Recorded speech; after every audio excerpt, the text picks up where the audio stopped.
कि सत्संग में लोग नवयुवक लोग रुचि नहीं लेते हैं। युवक युवक महात्मा प्रवचन देते हैं, भजन देते हैं, सही मार्ग पर सदमार्ग पर आने के लिए उपदेश देते हैं, फिर भी नवयुवक लोग सत्संग की तरफ नहीं आकर के सत्संग में नहीं बैठते हैं, सत्संग में बैठना पसंद नहीं करते हैं। इसका क्या कारण हो सकता है?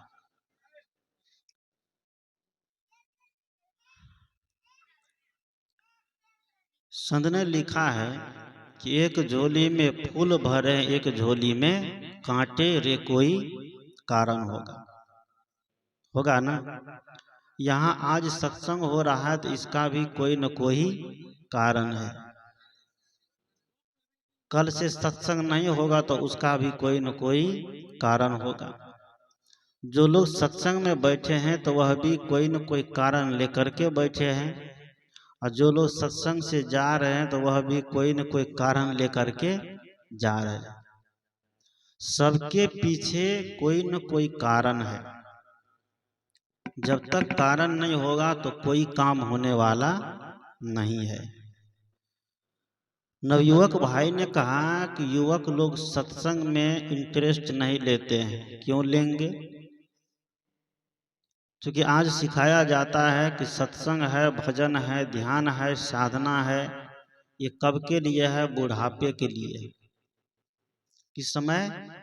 जब बुढ़ापा आ जाएगा, जब सीनियर सिटीजन हो जाएंगे, जब कुछ करने के लायक नहीं रहेंगे, उस समय क्या करेंगे? सत्संग करेंगे, उस समय भजन करेंगे। और जवानी में दुनियादारी में रहेंगे, दुनियादारी का आनंद लेंगे। अब विचार करके देखा जाए तो सब काम आदमी जवानी में करता है कि नहीं? पढ़ाई कब करता है?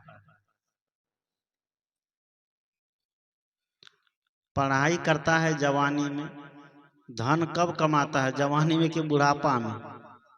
बुढ़ापा में कोई कहे नहीं, अब हमारा बेटा पुतोह ताना मारता है, अब चमा के लाते हैं 1 लाख 2 लाख 10 लाख तो काम चलेगा। बुढ़ापा में कोई व्यक्ति व्यापार करना चालू कर देंगे, सक्सेस होगा? नहीं होगा, सक्सेस सफल नहीं होगा। क्यों? वह उम्र ढल गई।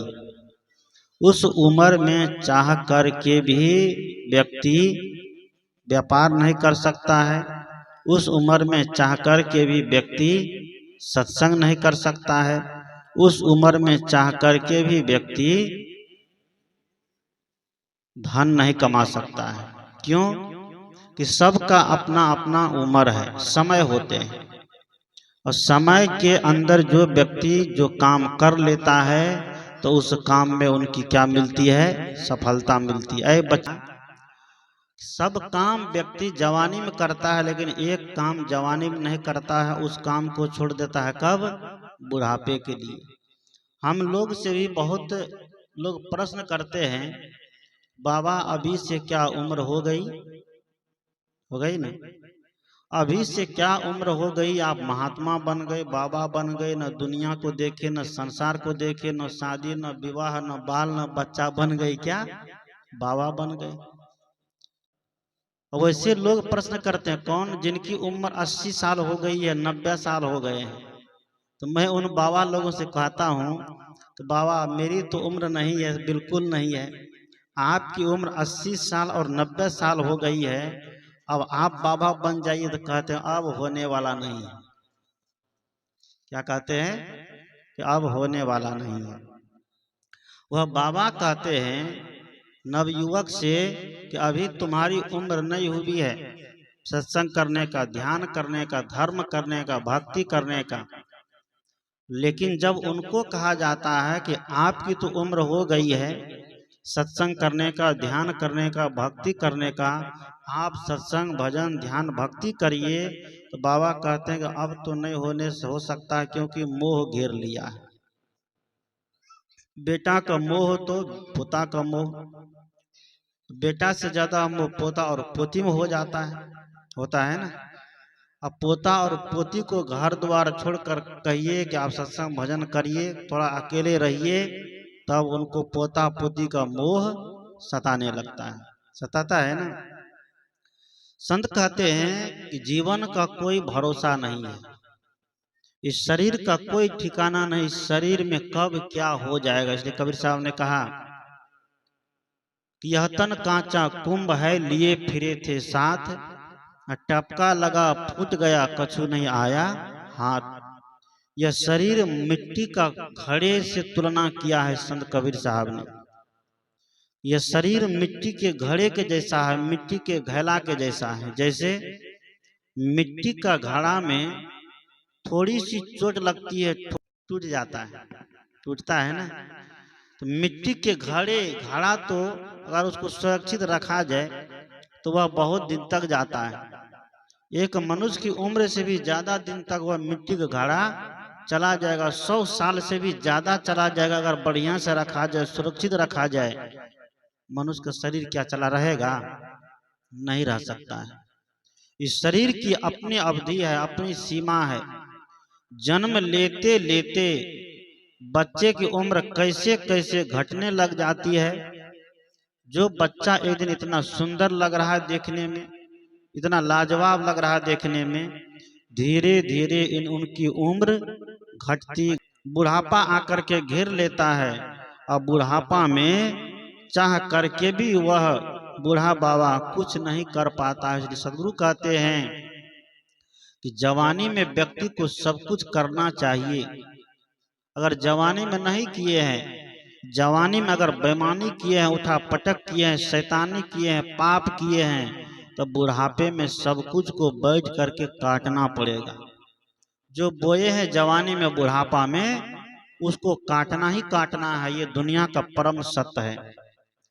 हम जीवन भर जो भी कुछ करते हैं, उस किए हुए कर्म का परिणाम बुढ़ापे में सताता है, बुढ़ापे में परेशान करता है। इसलिए सदगुरु कहते हैं, संत कहते हैं, जवानी को सुंदर बनाइए, जीवन को अच्छा बनाइए, जीवन को पवित्र बनाइए। अगर जीवन हमारा पवित्र रहेगा, जीवन आपका सुंदर रहेगा, तो पूरी जिंदगी आराम से और चैन की नींद में सोएंगे। कभी आपके जीवन में कोई परेशानी नहीं आ सकती है। मैंने कहा कि शरीर का कोई भरोसा नहीं है। भगवान कृष्ण ने गीता में कहा है कि जातस्य ही ध्रुव मृत्यु ध्रुवम जन्म मृतश्च। कि दुनिया में जो जन्म लिया है वह मरेगा कि नहीं मरेगा? मरेगा ना। दुनिया में जो व्यक्ति जन्म लेकर के आया है उसका मरना निश्चित है। फूल खिलता है तो शाम होते होते फूल मुरझा जाता है। सूरज निकलता है, शाम होते होते सूरज क्या होता है? ढल जाता है। इस तरह देखते हैं, सुबह होती है तो शाम में सुबह समाप्त हो जाती है, रात्रि का अंधेरा आकर के घेर लेता है। ये दुनिया का नियम है, ये दुनिया का सिस्टम है। जो जन्म लिया है वो मरेगा। इसलिए संत कबीर साहब ने कहा कि जो उगई सो आठ हुए, फूलै सो कुमलय, जो चुनई सो ढही परे, या जन्मई सो मरी जाए। जो जन्मता है वह मर जाता है, जो उगता है वह डूब जाता है। जिस घर को, जिस मकान को, जिस दुकान को इतना सुंदर मेहनत से बनाते हैं, परिश्रम करके बनाते हैं, इतनी मजबूती के साथ बनाते हैं, वह घर वह मकान भी क्या होता है, समय के दरमियान में वह भी पुराना होकर के ध्वस्त हो जाता है। आज देखिए हमारे देश में कितने बड़े बड़े राजे थे, महाराजे थे, उनके किला इतने मजबूत बने हुए थे, लेकिन आज वह सारे किले ध्वस्त होकर के रह गया। वह किला अब दिखाई नहीं दे रहा है। समय ने सबको बदल देता है, इसलिए समय किसी का इंतजार नहीं करता है। सदगुरु कहते हैं कि व्यक्ति को समय पर चेत जाना चाहिए, जाग जाना चाहिए। जो व्यक्ति समय पर नहीं चेतता है, जो व्यक्ति समय पर नहीं जागता है, प्रकृति उनको तुरंत बदल देती है। प्रकृति में क्षमा नाम की कोई चीज नहीं है। इसी को भगवान कहते हैं। जिस भगवान की आज लोग बड़ी दुहाई देते हैं कि भगवान ऐसा कर देगा, भगवान वैसा कर देगा, वह भगवान और कोई नहीं। ये नियम है, ये समय है। इस समय व्यक्ति को बदल देता है, इसलिए व्यक्ति को कभी घमंड नहीं करना चाहिए। अगर हमारे पास धन है, हम देखने में सुंदर है, हमारे शरीर में बल है, कि बल का और सुंदरता का, धन का, जगह का, जमीन का कभी घमंड व्यक्ति को नहीं करना चाहिए। न मालूम जिस जमीन पर आज हमारा अधिकार है, जिस जमीन को आज हम रजिस्ट्री किए हुए हैं, क्या पता है कि कुछ दिन पहले उस जमीन को बहुतों लोग रजिस्ट्री कर चुके हैं। वह जमीन बहुतों के नाम से हो चुकी है, हुई है ना, लेकिन आज तक वह जमीन उनकी नहीं हो पाई। आंख जैसे बंद होती है तो न जमीन, न जगह, न थारी, न लोटा, न बेटा, न बेटी, कोई है? कोई उस समय नहीं। इसलिए कहते हैं कि सज धज कर जिस दिन मौत की क्या आएगी, शहजादी आएगी, न सोना काम आएगा, न चांदी आएगी। आएगा काम वहां कुछ? जब मौत आती है तो वहां कुछ भी काम आने वाला नहीं है। जीते जी आंख खुले तक जितना बटोर के रखिए, जितना जमा करके रखिए, जितना झगड़ा, लड़ाई, बेईमानी, शैतानी, उठा पटक, छीन ओछार करके रख लीजिए। आंख बंद होते ही न आपका रहेगा, न मेरा रह जाएगा, रहेगा। जब तक आंख खुली है तब तक उसको संभाल के रखना पड़ेगा, नहीं तो काम चलने वाला नहीं है। धन की आवश्यकता है, ये ऐसी बात नहीं कि धन को ठुकराया जाता है। ये नहीं कहते हैं साधु महात्मा की धन नहीं रखिए, धन नहीं कमाइए। धन इकट्ठा करना जरूरी है, खूब कमाइए, बच्चे को खूब पढ़ाइए, खूब व्यापार बढ़ाइए, खूब पैसे आपके पास हो, खूब जमीन, बहुत सारी जमीन आपकी हो जाए। लेकिन अगर धन आपके पास है तो उस धन से क्या करना चाहिए? धर्म भी करना चाहिए। अगर आप धर्म नहीं करते हैं तो कहते हैं कि धन की 3 गति होती है। आप लोग भी जानते हैं कितनी गति है? 3 गति, दान, भोग और नाश। धन की उत्तम गति कहते हैं, अगर धन आपके पास है उसमें से कुछ दान भी करिए। अगर आप दान नहीं कर पाते हैं, मान लीजिए दान करने के लिए आपके पास नहीं है, तो कोई बात नहीं, उस संपत्ति को बढ़िया से उपयोग करिए, अच्छा से खाइए, अच्छा से पहनिए, अच्छा से पहनाइए। अगर नहीं करिएगा तो तीसरी गति क्या होगी? उस धन का अपने आप नाश हो जाएगा। आज देखते हैं ना, व्यक्ति सही से भोजन नहीं करता है, सही कपड़े नहीं पहनता है, और जोड़ करके तिजोरी भरने के लिए, पेट भरने और पेटी भरने के लिए आदमी क्या क्या नहीं दुनिया में करता है, करता है ना। एक पेट है, दूसरा पेटी है। पेट तो व्यक्ति का भर जाता है, लेकिन पेटी कभी नहीं भरती है। अब पेटी भरने के लिए मनुष्य न मालूम कौन सा पाप नहीं करता है। भाई भाई का हक मारता है, पड़ोसी पड़ोसी का हक मारता है, बेईमानी करता है, शैतानी करता है, डाका डालता है, पाप करता है, हिंसा करता है, हत्या करता है। किसके लिए? एक पेटी भरने के लिए। अब पेट भर जाता है, लेकिन पेट भी एक ऐसा दुश्मन है, इसी पापी पेट के लिए व्यक्ति दूसरे का गला भी काटता है। इसलिए कहते हैं कि पेट ना होता तो किसी से भेंट ना होती। ये पेट जो है सबसे भेंट करा देती है। इसी पेट के लिए डॉक्टर पेशेंट को लूटता है, इसी पेट के लिए एक मास्टर विद्यार्थी को लूटता है, इसी पेट के लिए नेता जनता को लूटता है। यानी कहना चाहिए इसी पेट के लिए एक मुखिया जी पंचायत को लूटता है, इसी पेट के लिए एक मेंबर साहब वार्ड को लूटता है, इसी पेट के लिए सरपंच साहब पंचायत को लूटने। सब एक दूसरे को लूटने के लिए तैयार है। किसके लिए? इसी पेट के लिए लूट रहे हैं ना। क्या पेट भरा? नहीं भरा। ये पेट में सुबह डालिए तो शाम खाली, और शाम डालिए तो सुबह खाली, होता है ना। शाम डालिए सुबह खाली, और सुबह डालिए शाम खाली। ये तो खाली की खाली अभी तक है, यानी कि साल भर का भोजन उसके घर में है, तब पर भी व्यक्ति को क्या है, संतोष नहीं है।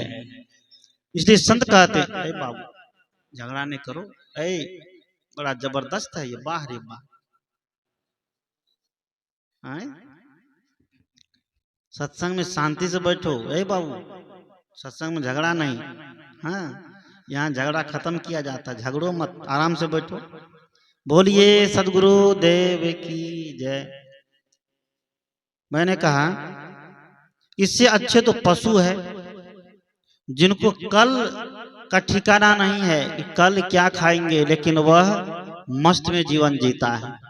कभी देखें कि उनको टेंशन हुआ है, कभी देखें कि पशु का बीपी बढ़ गया है, कभी देखे हैं कि पशु खाने के लिए झगड़ा किया है, कभी करता है, नहीं करता है। कहा जाता है एक बार एक ट्रक पर माल जा रहा था, माल क्या कोटा का राशन था, चावल जा रहा था। संयोग से ट्रक पर से एक बोरा चावल गिर गया। ट्रक पर से एक बोरा चावल गिरा तो कुत्ता ने देख लिया, तो कुत्ता को जितना खाया था कुत्ता खा लिया। पीछे से गाय आ रही थी, गाय को जितना खाना था गाय खा लिया। उसके पीछे घोड़ा आ रहा था, घोड़ा को भी जितना खाना था घोड़ा खा लिया। तो उसके पीछे कौवा आ रहा था, कौवा को भी जितना लोल में लेना था लोल में लेकर खा लिया। उसके पीछे हाथी आ रही थी, हाथी को भी जितना खाना था खा लिया। लेकिन सबसे पीछे ये दो पैर वाला जो चालू मनुष्य है, इसको क्या कहते हैं, ये बड़ा चालाक है, बड़ा चतुर है। ये मनुष्य जो है किसी को नहीं छोड़ता है। अगर भगवान भी इसके सामने आ जाए ना तो भगवान को भी ये चकमा दे देता है। सबसे पीछे मनुष्य आ रहा था, मनुष्य देखा कि चावल का बोरा गिरा हुआ है तो झाड़ू लाया, सबको समेट बटोर के लेके चला गया, एक रत्ती भी नहीं छोड़ा। कुत्ता केवल पेट जितना खाया खा लिया, हाथी जितना खाया खा लिया, घोड़ा जितना खाया खा लिया, कबूतर जितना खाया खा लिया, कौवा जितना खाना था खा लिया। लेकिन मनुष्य जब आया तो सबका हिस्सा समेट बटोर के ले जा करके घर में रख लिया। अब किसको संतोषी कहा जाए, मनुष्य को या पशु को? किसको कहा जाए, बोलो ना, कनी कनी अहूँ सब बोलियो, बोलिए सदगुरु देव की जय। तो पशु ने संतोषी है। पशु के घर में गोश्त दीजिए, रात भर खा लेगा, कल के बारे में सोचता है कि कल क्या खाएंगे, बस मालिक जुगाड़ करेगा, उसको कोई टेंशन नहीं। अब पशु का जीवन इतना सुंदर है, और आज तक किसी गाय को किसी भैंस को नहीं सुने होंगे कि कभी सिगरेट पिया है, कभी बीड़ी पिया है, मांस मछली दारू पिया है तो पशु है ना। उसको पशु कहा जाता है, उसको रसा में बांधा जाता है, खूंटा में बांधा जाता है। पशु होने के बाद भी उसका जीवन इतना संयमित है, उतना संयमित आज मनुष्य का भी जीवन नहीं है। मनुष्य को रोज सत्संग सुनाया जाता है, रोज भजन सुनाया जाता है, रोज इसको ज्ञान सुनाया जाता है, रोज रामायण का पाठ सुनाया जाता है, रोज बीजक का पाठ सुनाया जाता है, रोज गीता का पाठ सुनाया जाता है। इतना सुनाने के बाद भी आज मनुष्य मनुष्य नहीं होकर के मनुष्य का जीवन राक्षस से भी क्या हो गया है, बदतर हो गया है ना। दुनिया के सभी प्राणी अपने अपने धर्म पर है, लेकिन मनुष्य अपना धर्म पर नहीं है। मनुष्य अपना धर्म को छोड़ दिया है।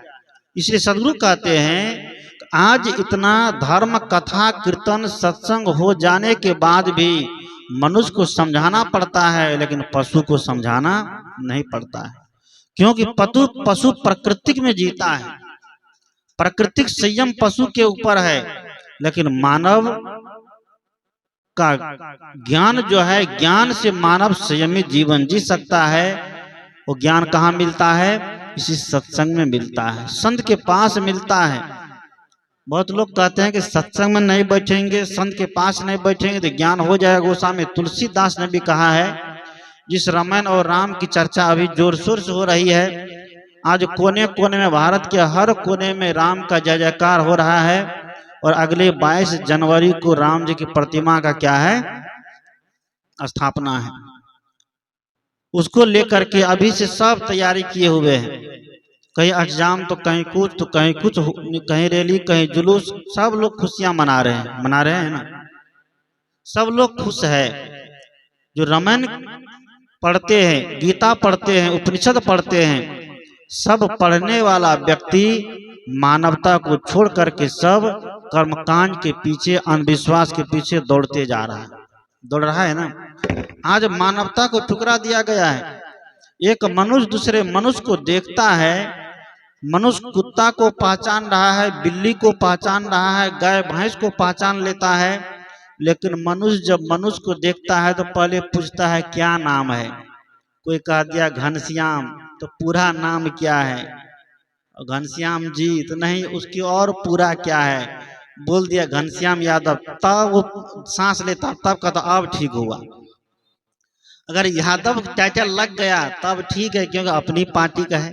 और कहीं दूसरा टाइटल लग गया, दूसरी पदवी लग गई, तब अपनी पार्टी की नहीं है, तब देखिए उनकी चिंतन, उनका सोच बदलता है ना। इसलिए कबीर साहब ने कहा, मानुष तेरा गुण बड़ा, मानस न आवे काज, हाड़ न होते आवरण, त्वचा न बाजन बाज। हे मनुष्य, आपके गुण की विशेषता है। आपका गुण क्या है? मानवता। आपका गुण क्या है? सदाचार। आपका गुण क्या है? सहनशीलता। आपका गुण क्या है? शाकाहारी जीवन जीना। अगर आप अपने गुण को छोड़ दें, जैसे एक सोना अपना गुण को छोड़ दे, सूर्य अपना गुण को छोड़ दे, चंद्रमा अपना गुण को छोड़ दे, तो सूर्य सूर्य नहीं रहेगा, चंद्रमा चंद्रमा नहीं, सोना सोना नहीं, क्या रहेगा? नहीं रहेगा। उसी तरह मानव अगर अपने गुण को छोड़ दे तो शकल से तो मानव हो सकता है, लेकिन अकल से दानव ही रहेगा ना। शकल से मानव हो सकता है, लेकिन अकल से दानव रहेगा। आकृति से मानव हो सकता है, लेकिन प्रकृति से दानव ही रहेगा। इसलिए सदगुरु कबीर का उपदेश ही है क्या, कि मानव को पहले सही मार्ग पर आने के लिए आदेश देते हैं। मनुष्य को सबसे पहले सदमार्ग पर आना है। क्यों? कि दुनिया में अगर मनुष्य सदमार्ग पर आ जाए, दुनिया में अगर मनुष्य संयमित जीवन जीने लग जाए, तो दुनिया के जितने प्राणी हैं सबका जीवन क्या हो जाएगा? खुशहाल हो जाएगा। सबका जीवन अच्छा हो जाएगा। सबका जीवन डर से, भय से, परेशानी से दूर हो जाएगा। आज मनुष्य से सब डरता है और किसी प्राणी से नहीं डरता है। मानव सोचता है कि हम जन्म लेकर के बड़ा अच्छा किए हैं, लेकिन इनकी उम्र धीरे धीरे घटती जाती है। धीरे धीरे मौत, मृत्यु इसको समीप लाती जाती है। कबीर साहब ने कहा कि सुमरन करो राम का काल गए हैं केस, ना जाने कब मारिए क्या घर क्या परदेश। कि राम का सुमरन करिए। वो कौन सा राम है? जिस राम की चर्चा आज हमारे देश में है, अयोध्या में है। सदगुरु कबीर उस राम की चर्चा तो करते ही करते हैं, लेकिन कबीर देव ऐसे राम से मिलाते हैं जो राम आज सबके भीतर में है, सबके अंदर में है। वह राम सबके पास है। तो कैसा राम? वह आत्मा राम। जिस आत्मा राम की अनुपस्थिति में वह राम का भी कोई अस्तित्व तो नहीं रहा। जो आत्मा राम अगर शरीर से निकल जाए, पति पति नहीं, पत्नी पत्नी नहीं, बेटा बेटा नहीं, बेटी बेटी नहीं रहेगा। यह आत्मा राम जिसको जीव कहते हैं, यह अगर शरीर से निकल जाए तो कोई किसी के लिए कुछ रहेगा? नहीं रहेगा। आज राम की प्रतिमा का स्थापना किया जा रहा है। यह एक ऐतिहासिक बात है, होना चाहिए। अगर इतिहास में फेर बदल हुआ है, कभी गलत हुआ है, उसको सुधारा जाना चाहिए। आज ऐतिहासिक काम को आज किया जा रहा है कि राम की प्रतिमा का स्थापना किए जा रहे हैं, लेकिन संत का विचार है कि मंदिर में आप राम की स्थापना करिए, लेकिन अपने घट में या आत्मा राम की स्थापना करिए, तभी आपको मुक्ति मिलेगी, तभी आपको शांति मिलेगी। मंदिर के लिए उस राम को स्थापित करिए, लेकिन आप अपने शरीर रूपी मंदिर में आत्मा राम को स्थापित करिए, तभी आप मानव कहला सकते हैं। लेकिन आज व्यक्ति मंदिर में तो भगवान को स्थापित कर देता है, लेकिन अपने हृदय से जो आत्मा राम भगवान है, जो ये हृदय निवासी घट घट वासी भगवान है, इसको क्या करता है व्यक्ति? बाहर कर देता है, करता है ना। जब इसको बाहर करता है तब वो पाप पर पाप करता है। अब मंदिर के पास, मूर्ति के पास, भगवान के पास जाकर के कान पकड़ लेता है, लड्डू चढ़ा देता है, पेड़ा चढ़ा देता है। क्या भगवान इतना घुसखोर हो गया है कि आपके पाप को लड्डू चढ़ा देने से, पेड़ा चढ़ा देने से, सेब संतरा चढ़ा देने से आपके पाप को काट देता है? नहीं काट पाएगा। मनुष्य अपने पाप को तब दूर हो सकता है, मनुष्य अपने पाप से तब छूट सकता है जब मनुष्य अपने कर्म को सुंदर बनाएगा, जब मनुष्य अपने कर्म को महान बनाएगा, जब मनुष्य अपने कर्म को राम के जैसा, कृष्ण के जैसा, बुद्ध और महावीर के जैसा, सदगुरु कबीर बाबा मेही के जैसा, सीता सावित्री सबरी और मीराबाई के जैसा बनाएगा, भगत सिंह सुभाष चंद्र बोस के जैसा बनाएगा, तभी मनुष्य क्या होगा? महानता को धारण कर सकता है। इसलिए मैंने कहा आज प्रत्येक व्यक्ति के सिर पर काल बैठा है, जिसको मौत कहते हैं, बैठा है ना। देखते देखते बाल पक जाते हैं, देखते देखते दांत टूट जाते हैं, ये सब क्या है? इसको काल कहा गया। देखते देखते हाथ पैर में, गोड़ में, जोड़ों में, हर जगह दर्द होने लगते हैं। देखते देखते आंख से दिखाई देना बंद कर देता है। इसलिए एक संत ने बड़ा सुंदर भजन गाया है, आइए श्रवण करिए।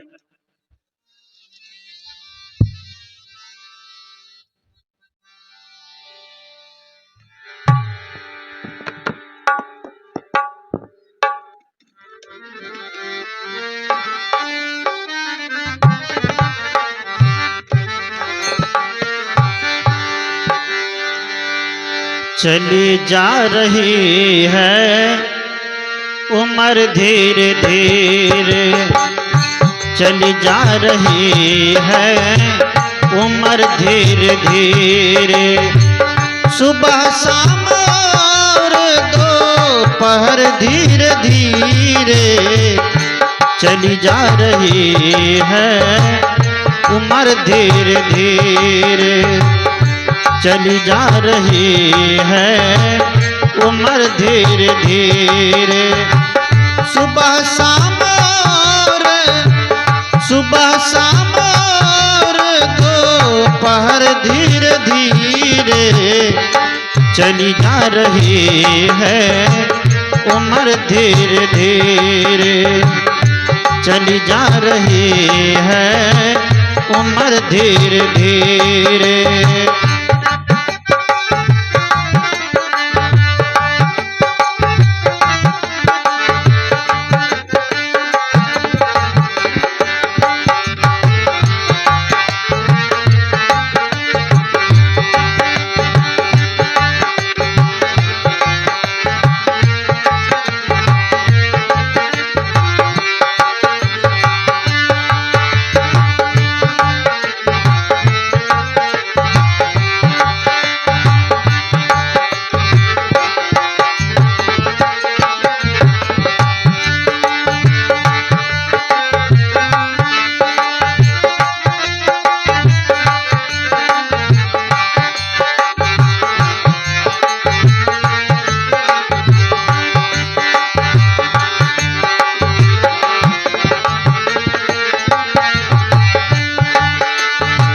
शिथिल अंग सारे होंगे तुम्हारे, शिथिल अंग सारे,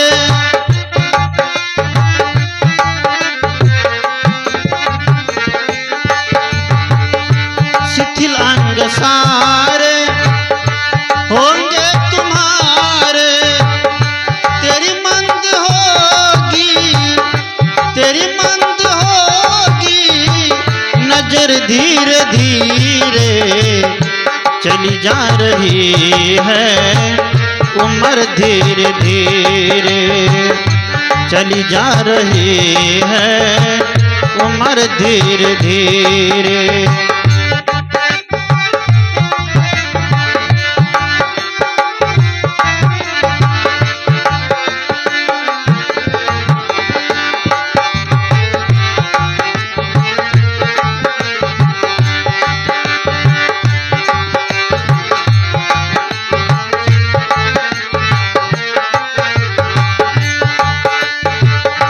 तेरे हाथ पाँव में बल ना रहेगा, तेरे हाथ पाँव में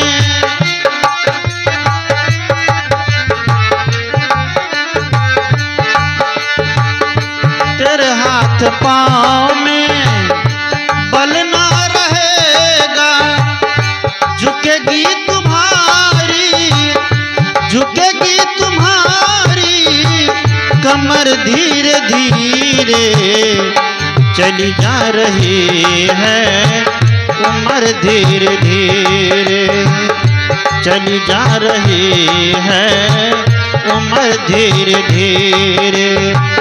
सुबह शाम और दोपहर धीरे धीरे चली जा रही है, उम्र धीरे धीरे चली जा रही है, उम्र धीरे धीरे।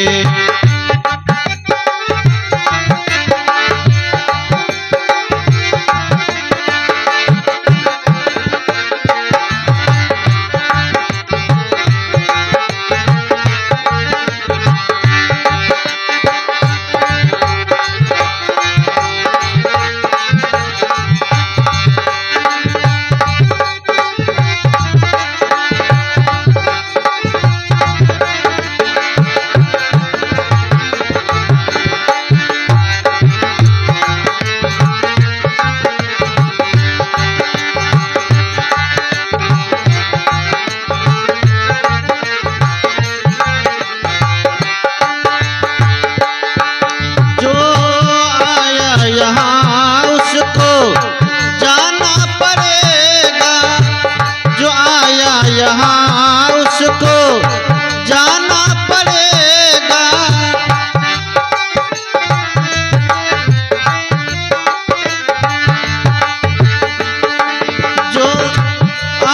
यहाँ उसको जाना पड़ेगा। नहीं इसमें कोई, नहीं इसमें कोई कसर, धीरे धीरे चली जा रही है, उम्र धीरे धीरे चली जा रही है, उम्र धीरे धीरे। सुबह शाम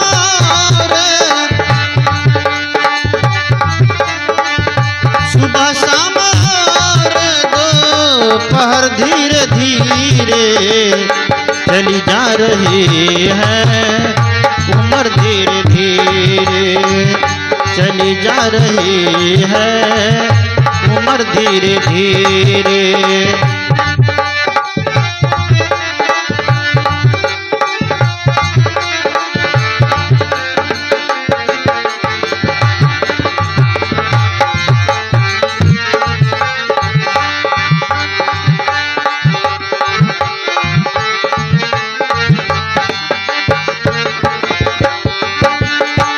बुराई को सब कोई अपने दिल से निकालो,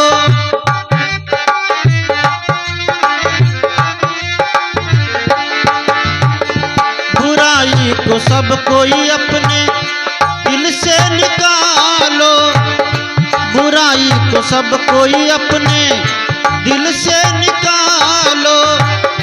तब होगी गुरु की, तब होगी गुरु की कृपा, धीरे धीरे चली जा रही है, उम्र धीरे धीरे चली जा रही है, उम्र धीरे धीरे। सुबह शाम सुबह शाम और दोपहर धीरे धीरे चली जा रही है, उम्र धीरे धीरे चली जा रही है, उम्र धीरे धीरे चली जा रही है, उम्र धीरे धीरे चली जा रही है, उम्र धीरे धीरे।